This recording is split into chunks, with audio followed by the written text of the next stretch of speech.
Hey gamers, today we're going to sell some tea with Darjeeling. Let's check it out.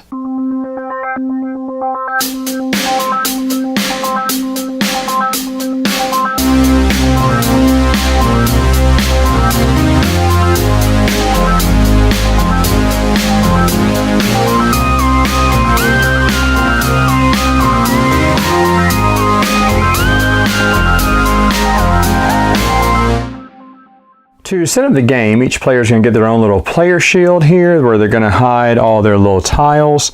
They're going to get cubes of their color. One cube will start all here on one of the boats. Now this is for a 3-player game.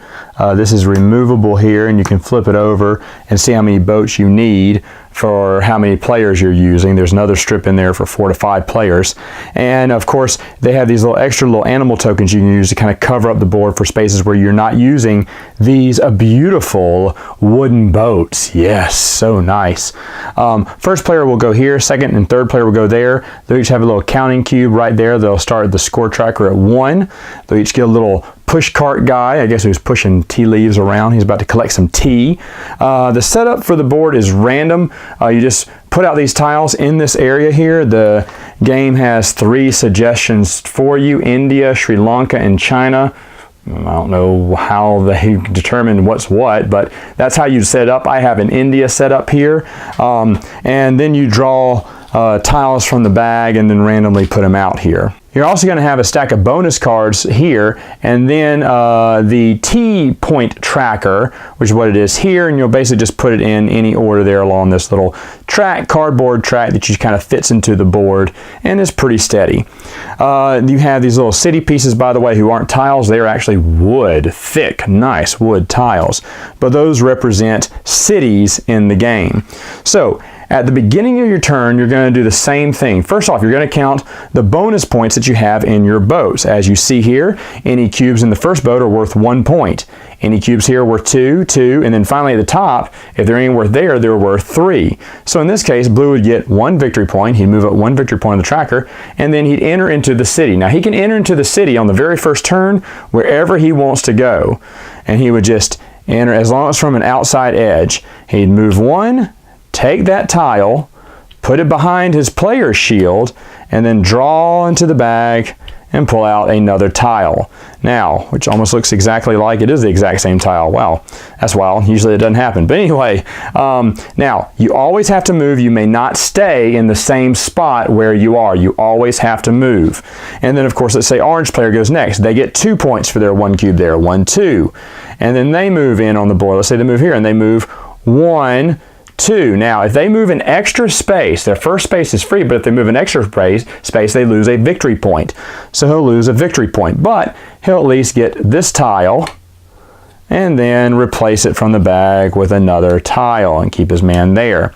And let's say the third player comes in. It's purple player. They get 2 points. As you see how this game's going, he enters the board for the first time. He comes in here, takes this token, replaces it with another one from the bag, and he's done. Now, it does matter which way your guy is turned because he has to move that way. Now, once at the beginning of every turn, you may move at a 90-degree angle for free. Now, I have these facing down just so you can pick it up by the camera, but they'd usually be standing up. Anyway, they can do a 90-degree turn for free and move 1 space for free. If they need to move any further than that, as you saw with orange, you're going to subtract a victory point. If, let's say he's here and he needs to go back and get this tile now, if he has to do a complete 180, and I'm just going to flip him around, if he has to do a complete 180, that counts as 1 victory point because that was a 180 instead of a 90-degree angle. Now, even though moving for that one's free, this would cost another victory point. So again, just to rehash, he moved a full 180, that's a minus, well, he would have gotten his victory point. Moved a full 180, lost a victory point, moved there for free, moved there for another one, and got it. But that would have cost him yet another victory point. Now see, what you'd be doing, you're going to be moving a lot, using up some of the victory points you just got. I should also mention in movement that it does cost 2 movement points to move past a city. So for instance, if, let's say blue player is here, that would be, well, he's moving down this way. That would be free. This would count 1, 2 points. And that would count a 3rd point. Also, if you're going over other players, that would also count as 2 points. So this orange would go here for free, but go 1, 2, 3 there because he has to pass over another player. More movement points are spent when moving through cities or through other players. So as you're collecting tiles, putting them behind your player shield, you're also trying to build crates. Now, crates are here, these things here, and what you're trying to do is just connect 2 tiles to form a crate. Now, if I was to do this, I would sell 1 black tea. Now, all your tea cubes are the same, but you're selling black. So now you get to sell this black cube. On this boat, you need to know one thing. You're going to take the top boat, whatever's on there, if there are any cubes on this top boat, it would sail away and you'd give those cubes back to the player. Then everything shifts up, this boat comes in, and you'd place your cube here. Now, to know how much that would cost, you would take your black cube, your black one here, or the nearest black one, wherever it was, that's furthest down the track, and put it at the top. And then count the cubes in between the 2 black cubes. So as you see here, we have 1, 2, 3. That means this 1 tea cube is worth 3 points. Unfortunately, I am not by a city. If I'm not by a city, then my tea has rotted a little bit because I sold it away from the city, and so I'm going to lose a victory point per cube. So instead of getting 3 points per cube, I would have only gotten 2 points per cube, which in this case would just be 1 tea. That's bad. Let's say I ended my turn here, and then I decided to make some more black tea. Now when you're making tea, and I'm just using black as an example here, you cannot have unfinished crates. I can't do that and sell that, or I can't do something where I just have half a crate just open. I have to have them all sectioned off. So let's do this a little bit better now, but let's say that black was right there, okay, and there's 4 between them. I would get 4 points for each cube. Because I'm next to a city, I'm not getting that -1 bonus. -1 minus point because I'm next to a city. If I was away from a city, I'd get a -1 on the score. But anyway, I'd move this boat out. This purple cube would go back to purple player. These all boats would shift up, and then I get these here. And on the beginning of my next turn, depending on if the boats stay that way, I will get 1, 2, 3 points for that, 2 points for this one, and 2 points for this one. So I'm going up 2, 4, 6, 7. 1, 2, 3, 4, 5, 6, 7. So as you can see, as you're selling more cubes and as these boats are moving up the track, you're going to get a lot more points at the beginning of the game. You're going to start zooming around this board, which is going to make you be a little bit more brave to do extra moves, spending those victory points to get more victory points. Now there is one thing, let me get rid of the gray ones. Let's do green for a while. I did this, let's say, with my crates when I sold them. Well, that is 1 crate, 2, 3, 4, 5. That is 5 crates I sold. Anything over 3, I get a bonus. I get a bonus point for every crate. Meaning, if it was 4 crates, I get 4 points. In this case, I get 5 points for doing this. 1, 2, 3, 4, 5. And the victory track marker kind of scrolls around these. It's kind of hard to follow sometimes. You just got to look at those arrows when you're doing minus and doing subtractions and doing additions on it. Sometimes you get mixed up on where you're going, but for what it is, it's actually not bad. Anyway, you get the 5 victory points plus any points that, you know, if you take the green here, take the green there, and it'd be 2 points per cube. On top of that, you can make a lot of points here just by collecting those tea crates there. Now, I should say one thing. Whenever you pick up a token with this on here, some of them have these cards on there. When you pick up that, you get one of these little bonus tokens.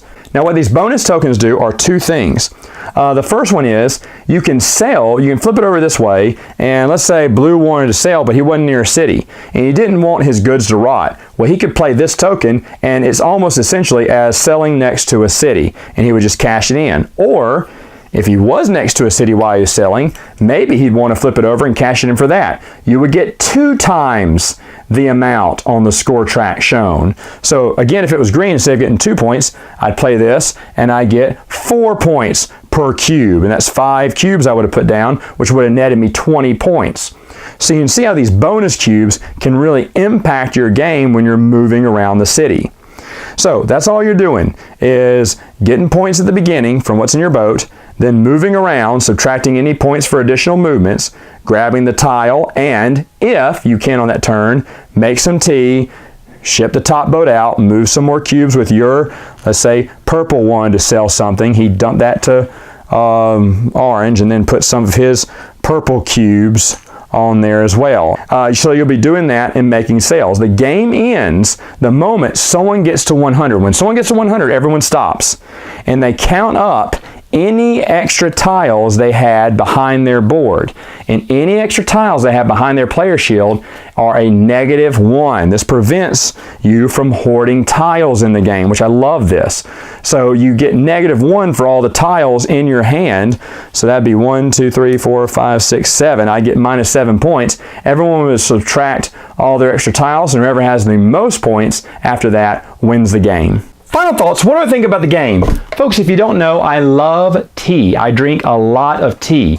I love certain types of tea. I've almost become a tea connoisseur. I have the little infuser or whatever now that puts the dried tea leaves in there. That's not all my tea. Some of them are the regular tea bags still. But I do love some tea. So when I found out there was a game based on tea called Darjeeling tea, which is actually not that bad. It's actually pretty good tea. I was like, ooh, I got to try this out.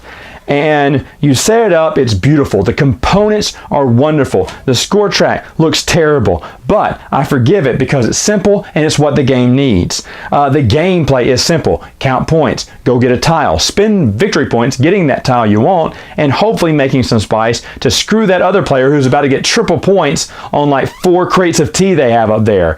If you do not sell tea and someone has those crates way up high, they will win the game. The first time we played the game, there was a guy, every time he sold tea, he was so confused on that little point tracker where you grab, and I love that too, where you grab the whatever color tea it is and slide that, everything slides down, you count the spaces in between.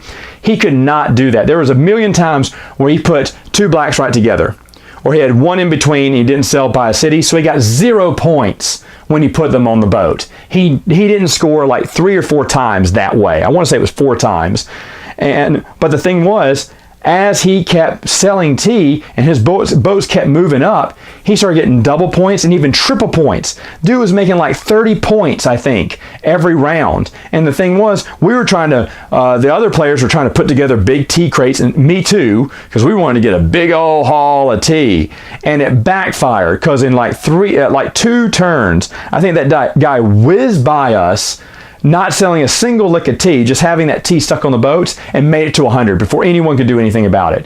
The game starts off really slow, where you're not being able to do many moves, to where, well, I know I'm going to get 14 points in this round anyway, so I can do a 180, I can go 3 spaces, I can jump over cities, I can jump over people. You start using a lot of victory points to get those particular boxes you need. The game gets wild because, like I said, it starts slow, but it speeds up. Man, you want those bonus points. You want those bonus cards there that make you sell not by a city, or give you the double bonus if you can get it done right. There was one girl who had it where she had she knew exactly where that green was going to go off, and it was going to be the maximum score, and she played the tile that doubled that. Oh, it was brutal. It was brutal. I thought for a minute she was going to win, but I don't think she ended up winning. That was a big score though for her. But it's so wonderful because someone can really screw you. I got screwed out of victory one time because finally someone sold some tea, and my boats, I had like 7 tea crates on a boat that were with 3 points each. That's going to be 21 points every round. I was like, yes. And then the next round, a girl sold some tea on purpose, like 2 cubes, just to get my boat sailing, because she did not want me getting those bonus points at the beginning of my turn.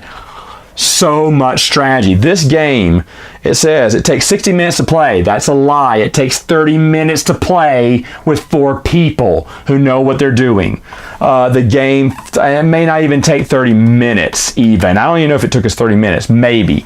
But it does not take even 60 minutes. First time through, for 5 players, I can definitely see 60 minutes. But for 5 players who know what they're doing, 35, 40 minutes tops. The game just flies by, and everyone is having a great time. This is a phenomenal game. I am so happy to have it in my collection. Love it, love it, love it. All right, gamers, that's all the time I have for now. Until next time, have some tea.